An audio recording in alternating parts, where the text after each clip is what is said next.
Morning has broken like the first morning.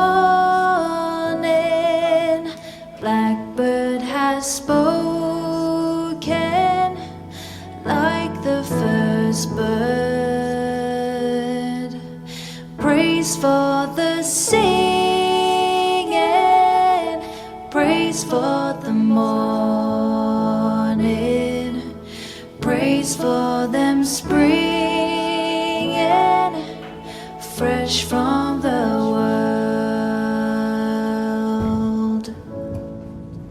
Sweet the rain's new fall, sunlit from heaven, like the first dew fall on the first grass.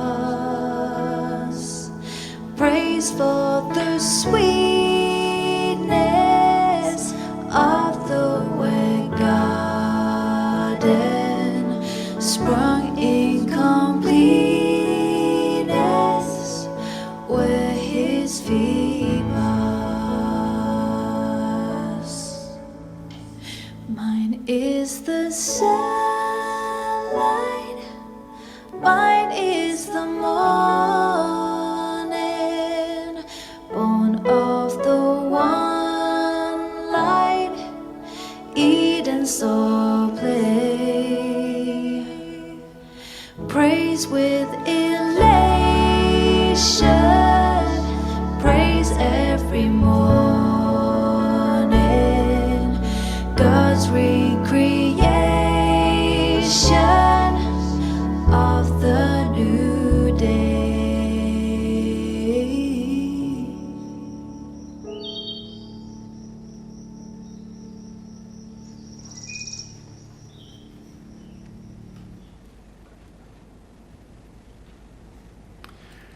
Welcome to you all.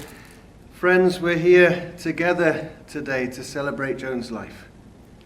We're here to honour each and every aspect of her character as we cherish her wonderful memory and commend her now to peace and rest. But before I say any other words at all, can I please offer my deepest sympathies to all of you, especially to you, Annette and Jackie, and all your family, all relatives, all those present and those unable to attend. And we think especially of Beth in America, and thank you for that lovely song that we just listened to, and of David and Valerie. Thankfully, many are able to watch this right now via the online viewing facility, so welcome to all of you who are watching from a distance. Everything that we're going to listen to and take part in today has been carefully chosen and prepared for Joan. So try to use all of this, the words, the music, the tributes, as a way of bringing back all those wonderful things there are to treasure about her. Now, before we have a hymn, a little opening prayer. So let us pray. We come here as Joan's family and friends, and we surround her with all our love and all our friendship. We say goodbye as we thank her for the days shared and for the happiness that she brought to all of our lives. We think especially of her cheeky sense of humour and quick wit, her adventurous spirit, her love of the outdoors, of gardens and flowers, her lifelong championship for animals, her passion for Africa, and so much more. May the memory of her days stay with us. She will never be forgotten. May she go in peace and rest always in Christ's all-embracing love and light. Amen. Now, as a champion of animals, we thought it would be a wonderful thing to have one of St. Francis of Assisi's canticles turned to music. This is, he was of course the patron saint of animals. So this is Make Me a Channel of Your Peace, sung by Sinead O'Connor.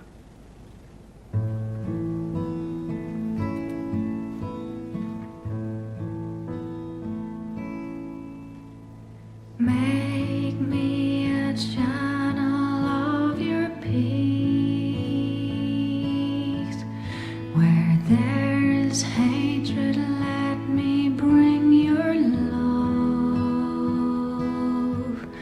Where there is injury or pardon, Lord, and where there's doubt, true faith in you.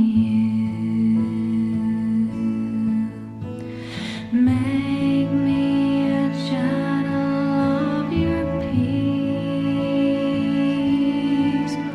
Where there's despair in life, let me bring hope.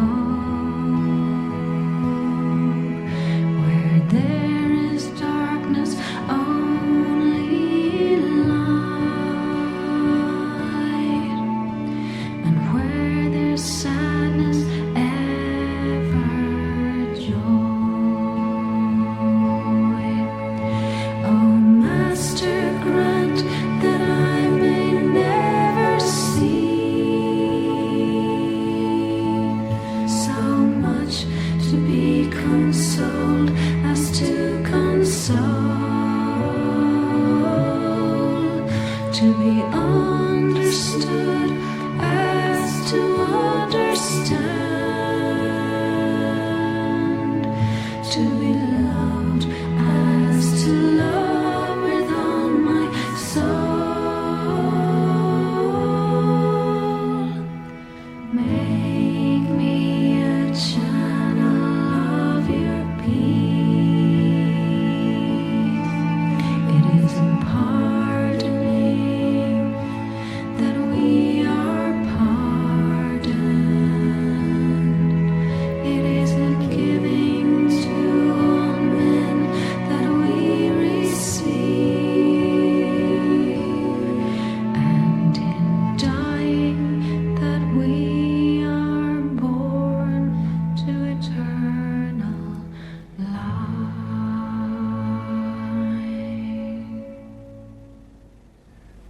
Going to invite Helen forward now for the reading. This poem reminds us to be mindful that we're only on this earth a little while. It tells us to spend each day with passion and purpose, to inspire others by living a life of joy, compassion, and kindness. The dash. I read of a man who stood to speak at the funeral of a friend. He referred to the dates on the tombstone from the beginning to the end. He noted that first came the date of birth and spoke the following date with tears. But he said what mattered most of all was the dash between those years. For that dash represents all the time that they spent alive on earth.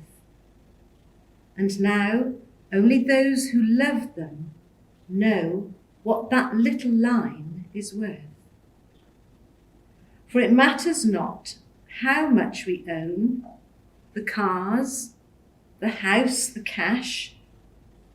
What matters is how we live and love and how we spend our dash. So think about this long and hard. Are there things you'd like to change? For you never know how much time is left that can still be rearranged. If we could just slow down enough to consider what's true and real, and always try to understand the way other people feel, and be less quick to anger and show appreciation more and love the people in our lives like we've never loved before. If we treat each other with respect and more often wear a smile, remembering this special dash might only last a little while.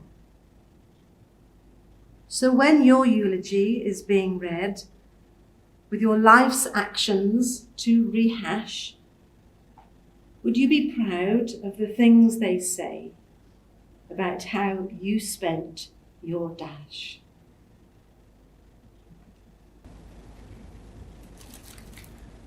Thank you, Helen.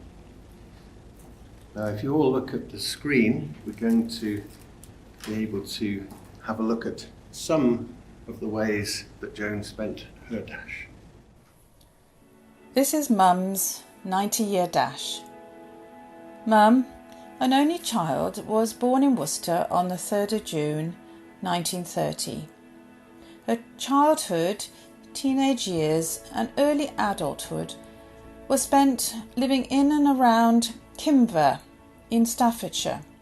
Right from the start, Mum had a deep love of animals. As a child, it was thought she looked like Shirley Temple, the child actress, and there was even talk of her going to London to audition as her double. However, most of the time, Mum was wild and fearless, characteristics that would be evident throughout her life. Sadly, at the age of 11, Mum's mother died. However, she found a loving and secure home with her Uncle Stan, Aunt Mary and her 3-year-old cousin David. She loved them and always spoke so fondly about the holidays together that Uncle organised and how he would book to see every show that was going. She also became very close to Valerie, who was to become David's wife.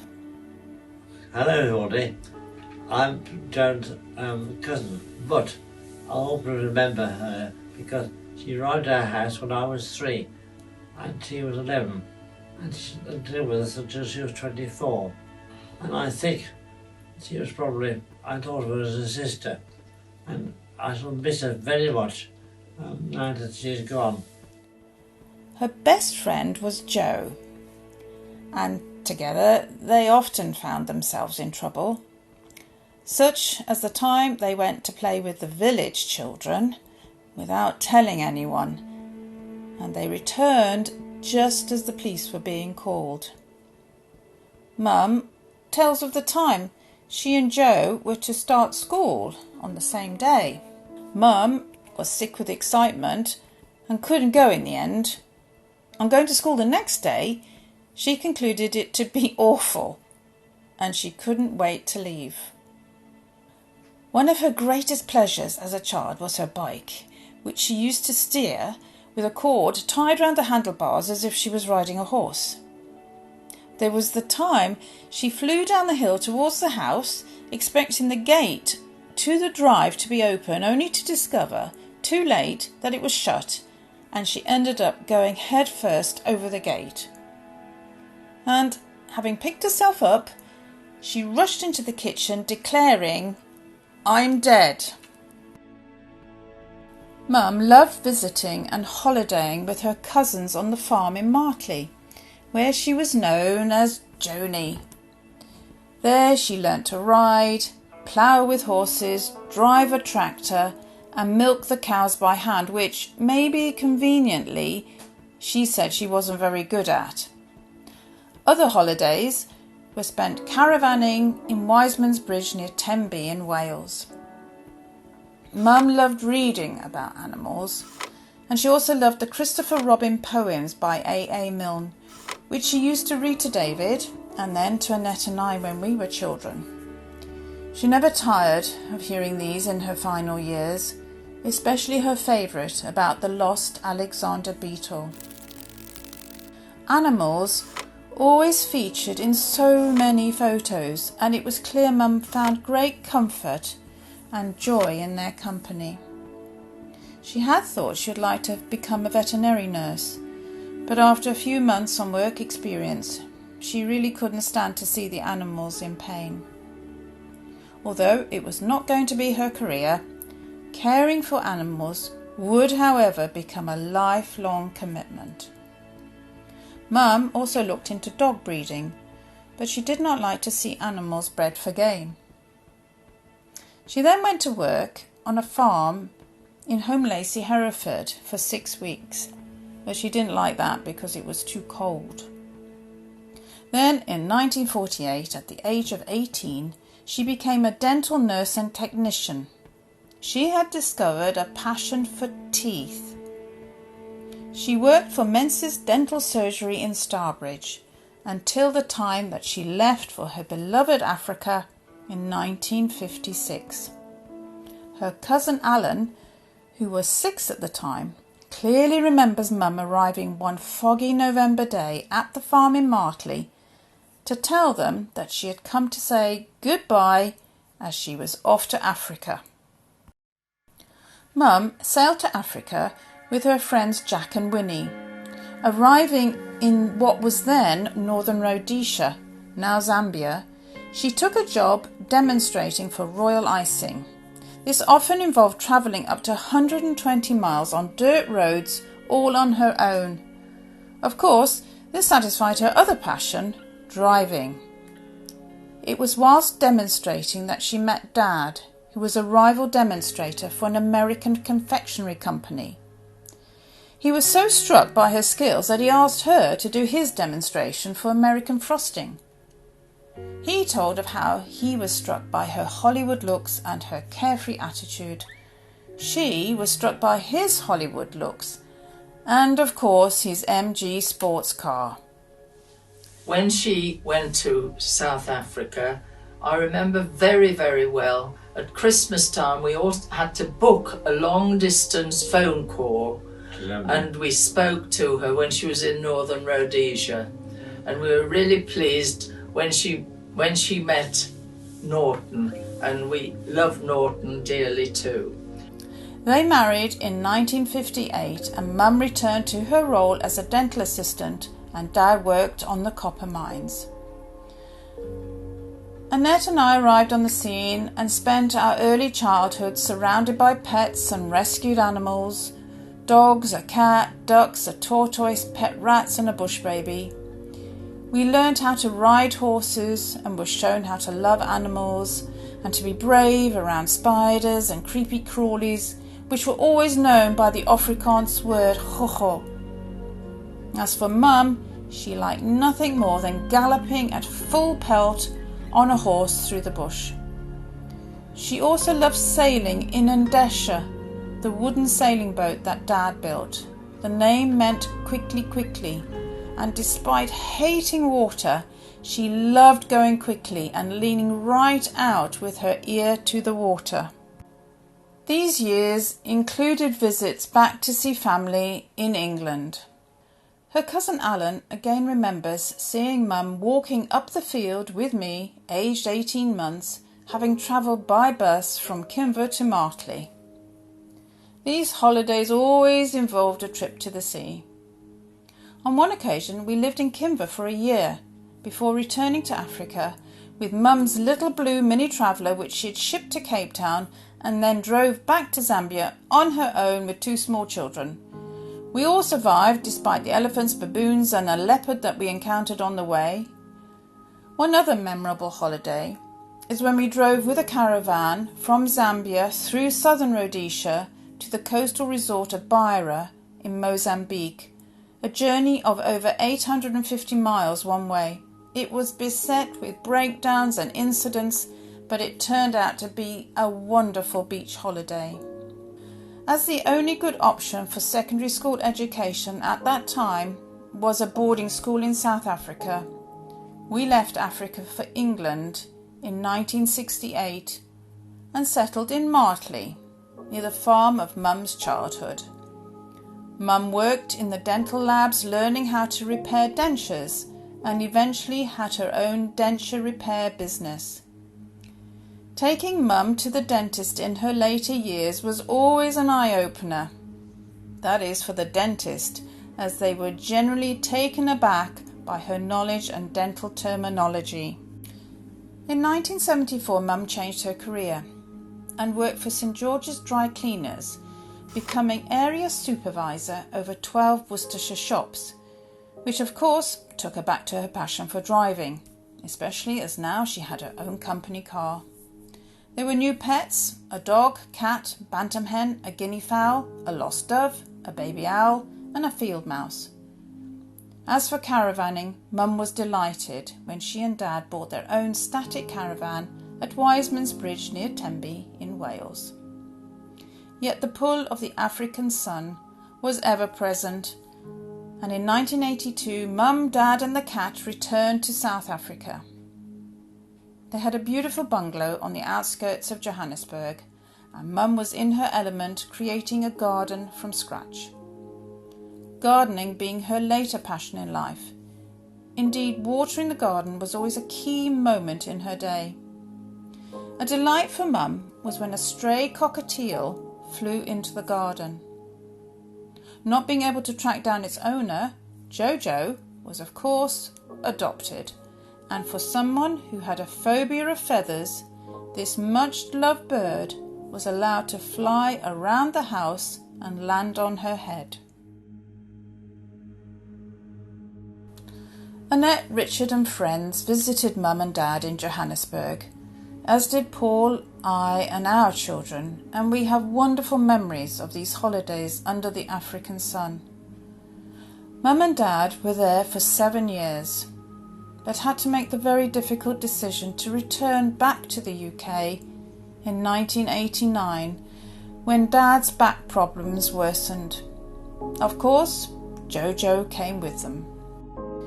We were delighted that they were now here to see their grandchildren grow and to be part of their lives. After a number of years in Worcester working as caretakers for Nash's Court, they moved to Leominster to renovate a bungalow. Mum was now 66, and this would be the place where she would call home for the next 20 years. She loved her kitchen, and in cooking she found a new lease of life. She'd always been a good cook and would avidly collect recipes and delight us with new dishes. Even the wild birds were fed with homemade bread, and her dogs, Shula and Harvey, were given home-cooked dinners. Her garden was again her sanctuary, as it was for the rescued hedgehogs. These were the years where family life was paramount. After Dad died and finding herself on her own with failing health, Mum moved back to Worcester in 2016 to Juniper House Residential Care Home. Her last few years there were some of her happiest and most content. She was cared for with dignity, where the strain of living on one's own was eased, where the room temperature meant she only ever had to wear summer clothes, where she was waited on with meals and cups of tea, where her daily newspaper would land on her table, where her muti, medicine, was given regularly, where she could stay in bed, where she could welcome her family into her flat, where she saw her great-grandchildren play, and where her humour and wit caused much hilarity amongst staff. We are so very grateful for this care and genuine love for Mum, right up until her last days, and where she was once again known as Joni. We loved her. She was very, very, very kind person. Lovely person. Hadn't got an evil thought in her body. Things we're going to remember. They never got your name right. It's Mrs. Ginn, not Ginn. Remember your kindness and generosity, and you're so polite. Remember you on blue sky days, your love for the animal kingdom. We'll think of you when we stroke a horse, a dog or a cat. You loved your driving, your daily newspaper and Fred Bassett cartoon. You loved chocolate. You had the ability to raise one eyebrow, and you poked your tongue out at us. You had your favourite colour, nanny colour, that soft green. You liked collecting newspaper cuttings and searching for the softest mattress in the world. You'll remember the smell of oil of Olay face cream, help with the ironing and babysitting. You loved salmon and bought fish from the wholesalers. Carrot sticks, you liked drinking OXO. Potatoes were your favourite fare. You kept a penknife in your handbag. You never used nice soap, you put it in your clothes drawer to make it smell nice. You always preferred long hair, even on men. You hated yours being cut. You could never put a nappy on properly. You didn't really like to sew. but you could always admire the cut of a good jacket. You hated anything that was damp. Damp hair, damp clothes, damp weather. And we were always so impressed when you could date a car by its registration number. And it's in our genes that we can make a popping sound just like you did with a finger in the cheek. You loved a glass of wine or two. You helped us with exam revision. You always said, "Can I make a suggestion?" before giving advice. You liked Parker pens. You liked wearing a copper bracelet and your gold watch. You collected sugar from cafes and planes. You liked well-made shoes and wool carpets. You asked numerous times if it was anybody's birthday coming up. We'll always remember the amount of tissues stuffed in your pockets and the trail of them. You kept saying, "Where's my bag? Where's my watch? Where are my glasses?" We'll remember your cheeky sense of humour, quick wit, and your request for a new phone just days before you left us. We'll remember your strength and resilience, and the music that you loved, the Sandpipers, and Enya, and Simply Red, and Moochoo. And we'll always remember when you sang "We'll Walk Up the Avenue" as we took you arm in arm to the dining room for dinner. Haven't got a bike, so we'll walk up the avenue. Yes, we'll walk up the avenue, and to walk up the avenue's what we like. Amazing. What an incredible tribute. Quite stunning. I'm going to do two little things. This is really now the close of the closing part of this ceremony. I wanted to share two little things, one which goes up and the other which comes down, and they're both gifts really, and one is kind of magical too. So these are little soap bubbles. They go up as our thoughts go up and our prayers.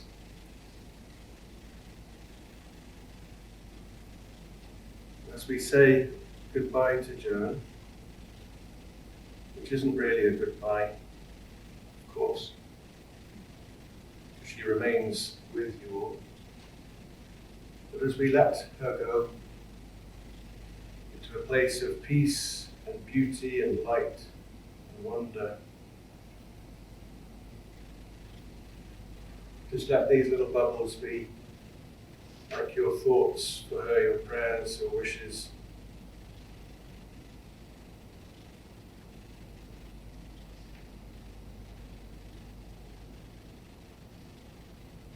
And let's also be aware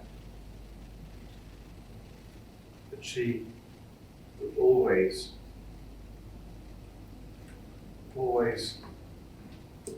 be here with you.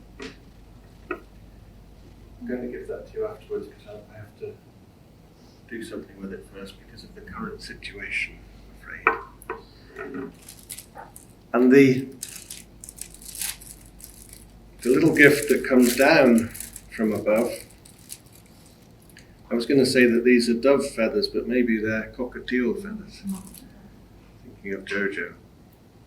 Again, I'll give you all one of these afterwards.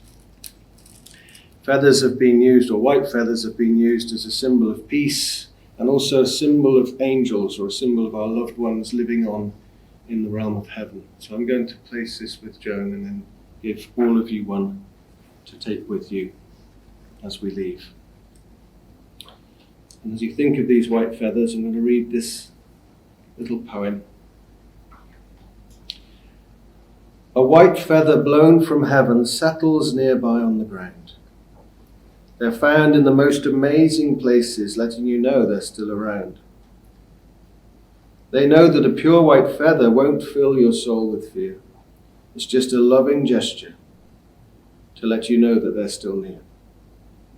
So don't dismiss these heavenly feathers or the comfort that they bring. They are sent to you with so much love from your loved ones, Angel.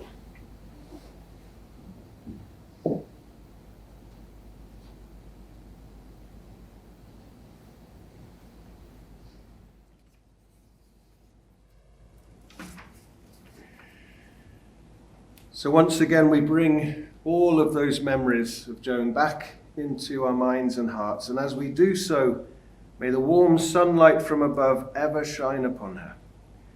May the life she lived unfold further in spirit, and may any past travail find ease in the kindness of rest. May the love of animals, the beauty of flowers, and the spirit of Africa keep alive the memory of her character, as we revere the peace of her presence in the stillness of this place. And would you like to stand now, please?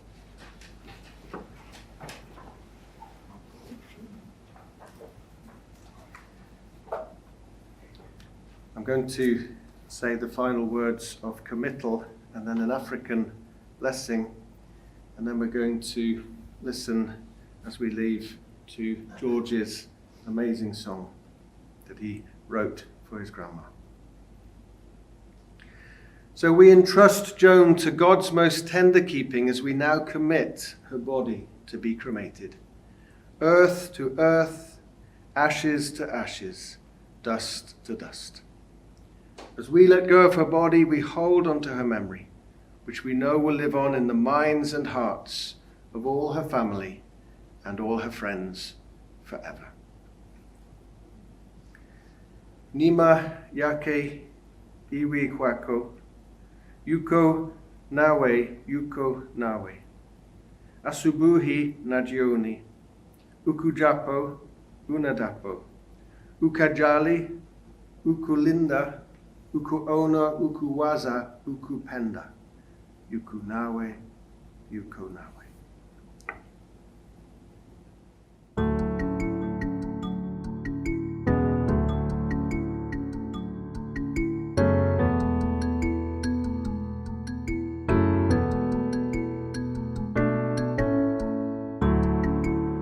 Take it to the rising sun, illuminate the dusty road. Take her where her feet can run, towards the warm horizon fire. Take her where the drummers drum, the rhythm makes the moon aglow. Take her where the night wakes up and hear the roar of that desire. You are always seeking out the sweet taste of adventure, a wild child, your own style. You said there's no time to brush my hair, I'll only mess it up at the speed at which I ride my bike. So take her where the sky stays blue, take her where Indesha flies, ear to the rushing sea, Mr. Rhodesia at your side. Take her where the thunders roll, as the summer fuchsias grow. Marry where the birds are quiet, a garden filled with wildlife. Defying fears and years, you never seemed like you were older, just a child at heart. I told you you were fun. The kindness of your time, the kids are laughing once again at the wit from behind your cheeky smile. Homemade pizza, yeah, you made her smile. Take her where she's ever young, so take her where she craved to be. Turns out it wasn't in this world at all. Take her to her family, the love she gave will still endure.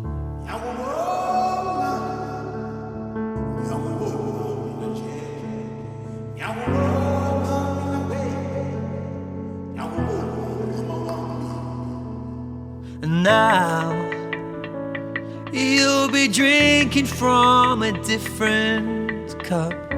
Lift a glass, raise it up. Now the suffering felt among the tribes is done and gone. Where you are, it won't carry on. Now the hide your bones as far away. Your wild hair no longer grey. And now we got Savannah, where the lion lies down humbly with the lamb, held forever in his hand. They'll miss you, Joan. You took a while to get here, but welcome home.